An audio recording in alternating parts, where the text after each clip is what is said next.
no. I remember this because Yeah. you were like freaking out. You were like, they don't want to let me do an oral history. Yeah.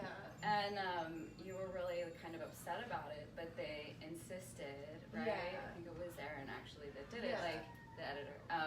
That was like, we really want to hear your narrative voice, Yeah. like tying this together, synthesizing the information. And it was like, I was like team oral history, but after reading that, I was like, you know, I think they have a point, having Yeah. like really thought that what you did with Sunshine State was so interesting, and you know, being able to just really put the story together, and you know, and they were so right, right? Like, yes.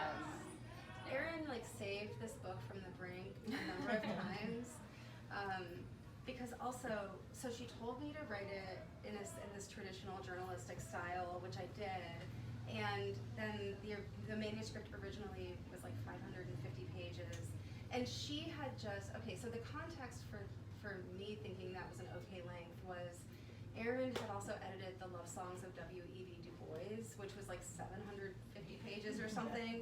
And I was like, but you did it with Honore. And she was like, that was an accident. And you kept saying to me, like, this book is going to be like so long, but you were like not appropriately like afraid of that. And I was over here being like, nobody's gonna fucking want to read that. Yeah. Like, and I kept like trying to figure out different ways to be like, there's only so much information like the brain can hold. No, it's true. Yeah. And like, I should like send Erin a fruit basket. She did some real magic. It does. It takes a certain, it's a high skill. To be able to like, Yeah.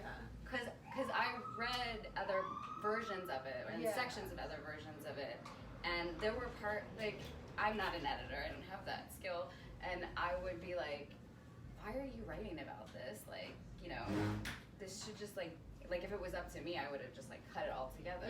But when I read the final version, it's still there. It's just like so succinct and hits the notes without like losing the beat that you were trying to achieve. Yeah. And that's like all thanks to Erin Wicks, right? I agree. Yes. Yeah. To Erin.